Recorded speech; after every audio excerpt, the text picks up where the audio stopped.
함께 나누실 말씀, 그리고 이 장소는 17번 장소, 17번째 장소 수로보니게라고 하는 곳입니다. 여러분도 가지고 계시는 예수의 길 맨 뒤에 있는 지도를 한번 보시면 지도 맨 왼쪽 위쪽에 보시면 두로 지방이 있고, 그리고 수로보니게라고 하는 그런 위치가 정확하게 표기된 것을 보게 됩니다. 어찌 보면 이 장소들부터 이제 이 책을 지으신 저자는 예수님께서 몇몇 지역, 소위 말해서 이방 지역에서 어떤 일들을 하셨는지, 어떤 일들이 있었는지에 대해서 우리에게 순차적으로 소개하게 될 것 같습니다. 그 첫 번째 장소가 바로 수로보니게 지역에 있는 이 두로 지방이라고 하는 이곳에서 어떤 일이 오늘 있었는지, 귀신 들린 딸을 둔 한 여인과 예수님과의 만남에 대한 이야기를 우리에게 소개해 주는 것을 우리가 확인할 수가 있습니다. 수로보니게라고 하는 지역에 대해서는 여러분들 책에 보시면 이곳이 얼마나 잘 살고, 그리고 상업이 발달하였고, 시대를 거슬러 가면서 시대마다 이 두로라고 하는 지역 자체가 항구 도시이면서 동시에 그 지중해 연안에 있는 큰 항구 도시로 이곳이 발달하면서 이 수로보니게 지역 자체가 각각의 시대마다 많은 사람들이 몰려 있었고, 그리고 많은 사람들이 정치적으로 이용하고 또 상업적으로 이용하는 큰 무역을 이끌어냈던 그런 지역이 바로 수로보니게다라고 그렇게 설명하는 것을 확인해 보실 수가 있을 것입니다. 자, 그런데 그렇게 뭔가 잘 되고 발달되고 그리고 뭔가 풍성할 것 같은 그러한 곳에서 귀신 들린 딸을 데리고 있는 한 여인이 있었다라고 하는 거예요. 여러분, 그러니까 어찌 보면은 갈릴리에 있는 가버나움이나 우리가 벳세다를 떠올려 볼 때도 마찬가지겠지만, 여러분, 뭔가 잘 되는 것 같고 뭔가 커진 것 같고 뭔가 이렇게 풍성해 보입니다. 넉넉하게 살아가는 것 같이 보여요. 그럼에도 불구하고 문제가 있는 사람들은 반드시 있더라. 육신적으로는 이곳이 상업적으로 큰 도시일지 모르지만, 그러나 영적으로는 귀신에 매여 있는 그러한 모습이 우리 안에 눈에 보이게 되는 그와 같은 것을 우리가 확인해 볼 수가 있습니다. 이 장소에 가신 예수님께서 어떠한 일들을 하셨는지 오늘 말씀을 통해서 함께 나눠볼까 합니다. 24절 말씀 같이 한번 읽겠습니다. 24절 말씀 같이 읽겠습니다. 예수께서 일어나사 거기를 떠나 두로 지방으로 가서 한 집에 들어가 아무도 모르게 하시려 하나 숨길 수 없더라. 저는 예수님께서 지금 어느 곳에서부터 이곳에 출발하셨다 이런 것들을 말씀드리기보다는 예수님께서 왜 두로라고 하는 지방으로 가시려고 했을까? 이제까지 우리는 잘 아시다시피 예수님은 단 한 번도 이방인의 도시로 가셔서 이방인의 사람들의 있는 곳 거주지로 가서 그곳에서 말씀 전하시지 않았어요. 계속해서 유대인들이 거주하고 있었던 여러 도시들을 두루 다니셨습니다. 그런데 오늘은 드디어 예수님의 그 사역의 길이 조금 더 다른 곳으로, 이방의 땅, 그래서 낯선 곳으로 예수님이 제자들과 함께 가십니다. 왜 그랬을까요? 예수님 나름은 지치신 거라고 저는 생각되어집니다. 오히려 고향인 나사렛에서 선지자가 환영받지 못했고, 그리고 말씀을 좀 잘 안다고 하는 유대인들이 있는 그곳에는 바리새인들, 서기관들, 대제사장들이 예수님을 색안경을 끼고 바라보고 있단 말이죠. 어떠한 일을 행할 때마다 예수님을 호응해 주는 사람이 있는가 하면 반대로 예수님을 어떻게 하면 잡아서 죽일까, 이런 고민에 사로잡히는 사람들이 있더라는 거예요. 특별히 우리가 여리고에 대한 말씀들을 나눌 때에도 마찬가지로 세리장의 집에 들어갈 때 죄인의 집에 들어갔다라고 평가하는 그런 사람들의 평가를 들으시면서 예수님은 나름대로 굉장히 지칠 대로 지치실 수밖에 없는 그런 상황 가운데 있으셨을 것이 분명합니다. 아무도 잘 모르는, 언어도 다르고 문화도 다르고 배경도 다른 어떤 이방 지역으로 잠깐은 좀 쉬고 싶은 마음에 가셨을 수 있어요. 그러니까 오늘 24절은 뭐라고 설명하냐면, 한 집에 들어가서 아무도 모르게 하시려고 하나. 예수님이 제자들과 왔다는 것을 다른 사람들에게 아무도 모르게 하고 싶은 거예요. 그렇게 하기에는 이런 두로라고 하는, 소위 말해서 수로보니게라고 하는 이런 이방 땅보다 더 좋은 곳이 없겠다. 좀 걸어서 멀리 가서 조금 우리가 아무도 모르는 그런 곳에서 우리끼리 좀 지내다가 왔으면 좋겠다. 그런 마음이 예수님 마음속에 나름은 있으셨던 것 같아요. 그런데 그렇게 마음은 먹었고 그런 계획을 세우셨지만 오늘 본문은 뭐라고 이야기합니까? 마가는 그렇게 하시려고 하나 숨길 수 없더라. 저는 사실 이 말씀 한 구절만 우리가 간직하고 가도 참 좋겠다는 생각이 들었습니다. 왜냐하면 예수님은 진짜 빛이시기 때문에 감출 수가 없어요. 아무리 본인이 숨고 싶고 감추고 싶고 좀 여유를 갖고 싶고 뭔가 다른 사람들 모르게 뭔가 하고 싶고 이런 마음들이 예수님 마음속에는 있으실지 모르지만 진짜 빛이기 때문에 아무리 가리려고 해도 가려질 수가 없는 것이죠. 숨길 수가 없더라. 마가는 그렇게 이야기합니다. 예수님의 의도와 다르게 예수님의 마음과 다르게 전혀 다른 방향으로 이 사역이 또 시작되게 되는 것을 오늘 우리는 확인해 볼 수가 있습니다. 여러분, 예수님은 오늘 어찌 보면 이 말씀에 나오는 이 주인공인 이 여자와 이 딸아이를 치료해 주시는 이 과정처럼 진짜 빛을 확 보여주고 싶어서 막 목적이 있어서 이 여인을 만나기 위해서 일부러 찾아가신 것이 아님에도 불구하고 이 여인의 딸을 치료해 주시는 것처럼 사랑하는 성도 여러분, 저와 여러분이 정말 일부러 억지로 주님 앞에서 뭔가를 해서 우리가 주님의 그 은혜를 받겠다라고 하는 그런 마음을 어찌 보면 다 내려놓는 것이 정답일지 모르겠습니다. 일부러 막 주님이 빛을 광하게 보여주시면 우리가 뭔가 해결되겠지? 아니에요. 조금만 작은 부스러기만 딱 던져주셔도 우리의 모든 문제가 해결될 줄로 믿습니다. 그와 같은 사역의 이 출발점인 이 24절은 어찌 보면 이제부터 이 여인과 함께 나누는 대화와 이 여인의 가정에 있었던 귀신 들렸던 딸이 치유받는 이 모든 과정들을 우리에게 소개해주는 어떻게 보면 서론과 같은 그러한 내용이다. 저는 그렇게 말씀드리고 싶습니다. 자, 그러면 가릴 수 없는, 감출 수 없는 주님의 그 빛 가운데로 우리가 함께 들어가 보시죠. 25절 말씀 같이 한번 읽어보겠습니다. 25절 같이 읽겠습니다. 이에 더러운 귀신 들린 어린 딸을 둔 한 여자가 예수의 소문을 듣고 곧 와서 그 발 아래 엎드리니. 26절 말씀에 보면 그 여자에 대한 설명이 나와요. 헬라인이었다. 결국 이 여자는 헬라 문화권에 살아가는 헬라인이었다. 이 말은 당시에 철저히 로마 안에서 살아가는, 로마의 문화 자체 안에서 살아가는 한 여인이었다. 로마의 시민권을 갖고 있는 한 여인이었다. 결국 어떻습니까?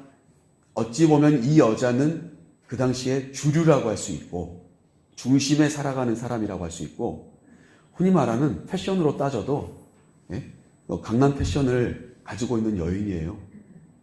뒤지지 않는, 어떤 문화에서 처지지 않고 패션에서도 처지지 않는 그런 문화권에 있는 한 여인이에요.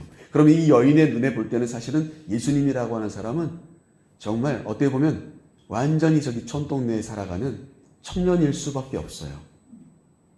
여러분 이해되십니까? 사실 우리는 거꾸로 생각해요. 예수님 대단하신 분이고 이 여인은 하찮은 이방 여인이다. 아니에요. 시계상으로 봤을 때 이 여자는 중심에 있는 여인이고 예수님은 그 발달된 상업도시를 구경하러 간 촌사람이라는 거예요. 촌사람. 예수님과 제자들은요, 소위 말해서 촌놈들이다. 강남에 가서 눈이 막 휘둥그레질 수밖에 없는 그런 촌사람들인 거예요. 그런데 어떻습니까? 입장이 완전히 전환되어져 있죠. 무엇 때문입니까? 딱 한 가지 때문이에요. 이 여인이 예수님에 대한 소문을 들었던 것 때문입니다. 그러니까 완전히 변방에 있는 동네 저기 갈릴리라고 하는 아무도 들어가지 않은 그늘진 공간에서 허덕이는 인생 살아가는 사람들에게 큰 빛과 같은 역할을 하는 한 젊은 청년이 있다더라. 이름이 예수라더라. 그 사람을 만나니까 문둥병자들이 낫고 인생에 갈등이 있었던 세리들이 변화되어지고 주님을 따르는 자들이 되고 그와 같은 이야기들이 이 멀리 떨어져 있는 수로보니게 지역에 있는 사람들에게도 귓가에 들렸다라고 하는 것이 이 여인으로 하여금 촌에서 온 젊은 청년 예수 앞에 무릎을 꿇게 만들었다는 거죠. 여러분, 그것이 25절 말씀에 나온 증거물입니다. 그래서 어떻습니까? 예수님의 소문을 듣는다는 것은 너무 중요합니다. 우리가 어제도 설교 말씀에 제가 드렸지만 모든 구원의 출발은 바른 들음에서 출발되어집니다. 이 여인이 예수님에 대한 소문을 들었다는 것은 빛을 볼 수 있는 귀한 열쇠가 된 것입니다. 그래서 어떻습니까? 이 여인은 예수님이 두로 지방에 들어오셨다는 것을 듣고 여기까지 예수님이 온 것은 분명 내 딸아이가 치유될 수 있는 놀라운 이 출발점이다. 기회다. 이 기회를 놓치면 안 된다. 그래서 어때요? 강남 패션을 하고 오시는 귀부인께서 이 촌사람 청년 앞에 발에 무릎을 꿇으신 거예요. 여러분, 가히 생상이 되십니까? 훨씬 잘 살고요. 정말 겉으로 보기에도 정말 화려한데 이 젊은 청년 앞에서 촌사람 앞에 무릎을 딱 꿇었습니다. 이유는 딱 한 가지죠. 더러운 귀신 들린 딸아이가 있었기 때문에. 여러분, 정말 우리 체면 불구하고 예수님 앞에 무릎을 꿇으실 준비가 되어 있으십니까? 우리의 어떤 환경, 우리의 체면 다 뛰어넘어서 십자가 앞에 무릎 꿇을 준비가 되어 있어야 돼요. 진짜 그런 사람들만이 영적인 체험을 할 자격이 있다. 그것을 오늘 수로보니게 여인은 우리에게 보여줍니다. 이 여인이 이스라엘 백성이기 때문에 구원함을 받습니까? 아니요.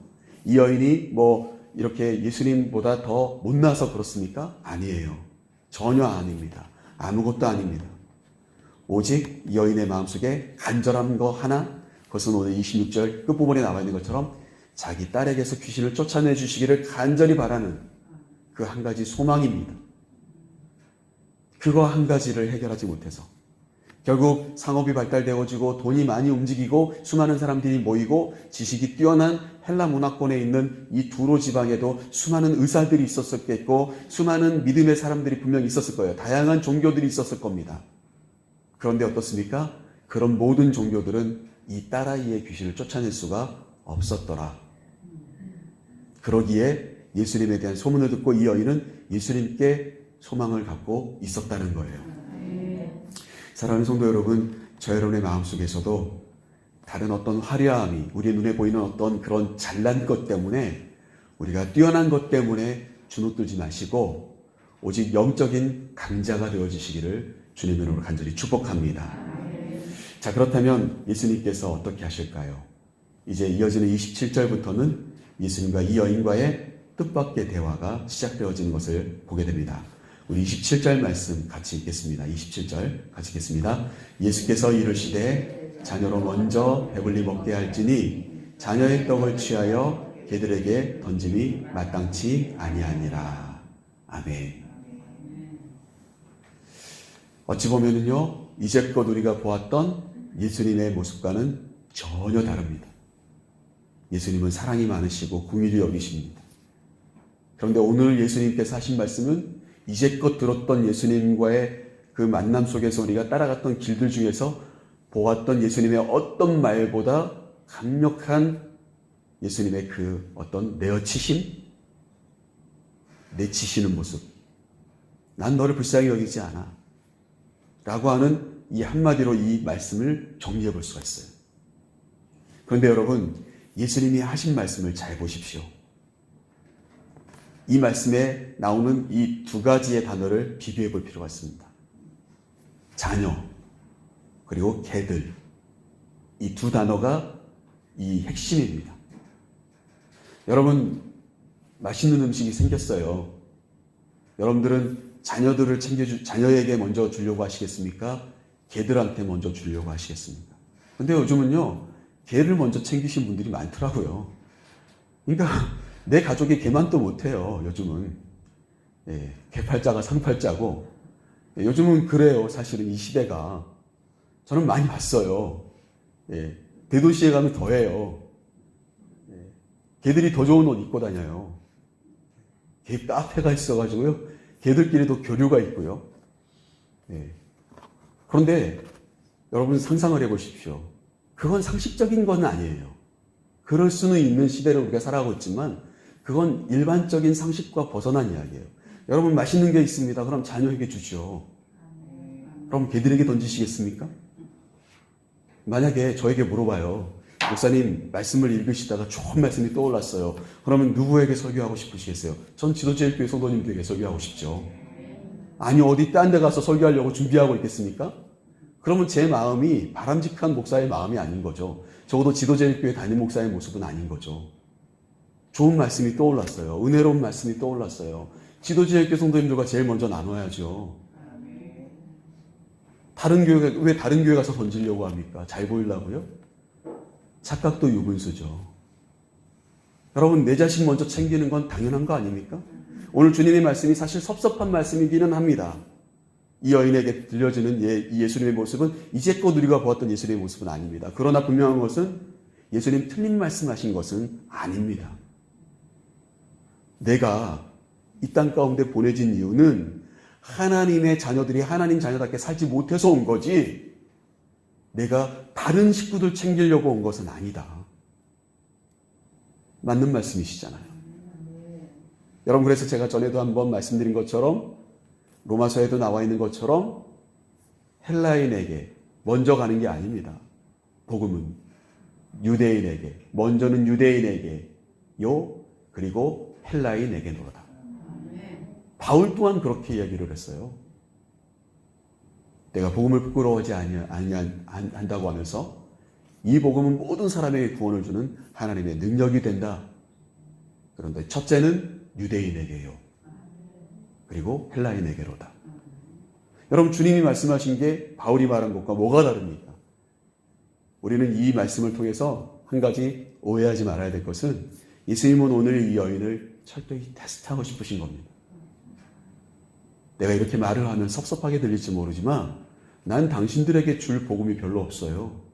난 진짜 우리 민족을 구원하기 위해서 온 사람이거든요. 라고 말씀하신 겁니다. 그때 이 여인이 어떻게 합니까? 28절 말씀이죠. 28절 같이 읽겠습니다.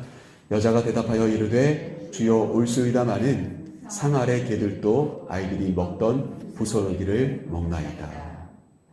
아멘. 이 여인 또한 정말 말을 잘해요. 말을 합니다. 주님의 말씀이 옳으십니다. 저라 해도 개들한테 음식 던지지 않거든요. 그런데 애들이 뭘 먹다 보면 막 흘리지 않습니까? 그러면 그걸 개들이 와서 다 먹지 않습니까? 주님 그 부스러기라도 저에게 베풀어 주십시오.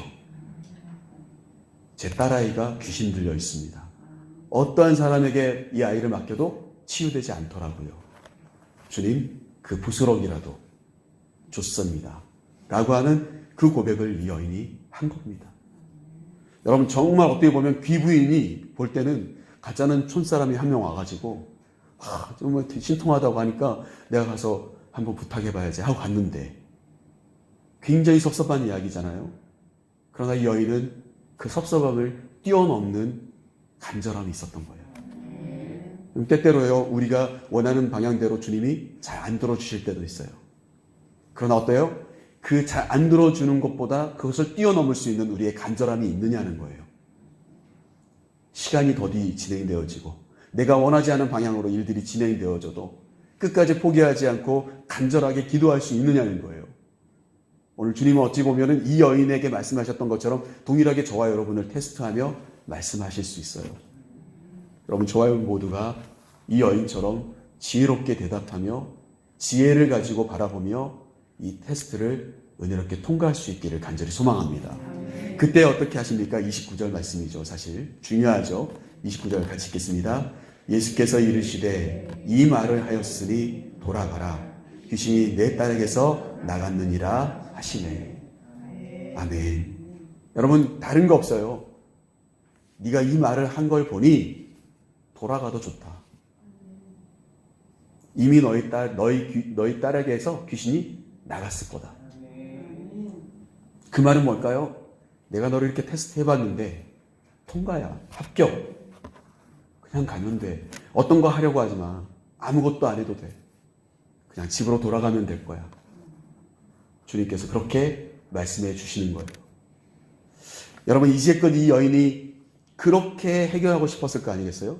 그러니까 그 간절함이 주님 앞에 무릎 꿇게 하고 그 간절함이 주님이 섭섭한 말을 해도 그 모든 걸 뛰어넘는 간절함이란 말이에요. 그만큼 이 딸아이에게서 귀신을 쫓아내고 싶은 그 간절함이 얼마나 컸겠습니까? 이 여인이 돈도 많고 뭐 여러 가지 문화도 다 누리는 넉넉한 삶을 살아가는데 딱 한 가지 그거가 문제였던 거죠. 그런데 어떻습니까? 오늘 주님이 말씀하십니다. 이 말을 하였으니 결국 어떻습니까? 말에 권세가 있는 거예요. 사랑하는 우리 지도자님께 성도님들과 제가 그 말의 권세를 사용할 수 있는 그러한 삶이 되시기를 간절히 소망합니다. 오늘 우리가 던지는 그 언어의 힘이 주님의 마음을 움직이고 주님께서 이렇게 우리의 모든 꿈과 소망을 하나하나 들어주시는 응답이 이루어지기를 간절히 소망합니다. 30절 말씀, 여자가 집에 돌아가서 보니까 아이는 침상에 정상적으로 누워서 있고 귀신은 다 떠나갔다. 저는 그렇게 생각합니다. 물론 예수님께서 그렇게 해주셨겠지만 이 여인이 또한 함께 한 것이다. 어머니의 간절한 기도가 어머니의 간절한 그 모든 것을 뛰어넘으려고 하는 그 간절한 마음이 이 아이의 영적인 승자로 이 아이를 초대해 주었다. 사랑하는 성도 여러분, 오늘 우리는 이곳에서 기도하겠지만 우리의 자녀들은 삶의 수많은 유혹들 가운데 살아갈 겁니다. 마음의 근심, 걱정, 염려 그리고 여러 가지 선택해야 될 순간순간들이 올 거예요. 그러한 우리 자녀들이 우리는 비록 이곳에서 기도하지만 그들은 그곳에서 승리할 수 있도록 우리 모두가 손을 드는 자들이 될 수 있기를 간절히 소망합니다. 이 어머니와 예수님과의 만남이 그 동일한 시간에 이 아이의 영적인 귀신이 떠나가는 순간이 된 것처럼 우리 자녀들이 모든 근심, 걱정, 염려가 해결되어질 수 있는, 그래서 그들이 정말 우리 부모님의 기도가달게 내가 오늘도 승리했습니다 라고 하는 승리의 소식들을 여러분들이 함께 나눌 수 있는 그런 복된 이 한날의 삶이 되실 수 있기를 간절히 소망합니다. 오늘 우리가 스로베니게라고 하는 곳을 함께 나눴는데 여러분들 책에 보시면 간절한 기도를 들으신 자리라고 되어 있어요. 이방 땅입니다. 언어도 다릅니다. 문화도 다릅니다. 그러나 그곳에 간절함의 고백을 하는 여인의 그 만남, 주님은 이 만남을 오늘 마가를 통해서 우리에게 소개해 주십니다. 우리도 오늘 이 여인과 같이 귀한 간절한 기도가 응답되어지는 그와 같은 귀한 복된 날이 되시기를 간절히 소망합니다. 기도하겠습니다.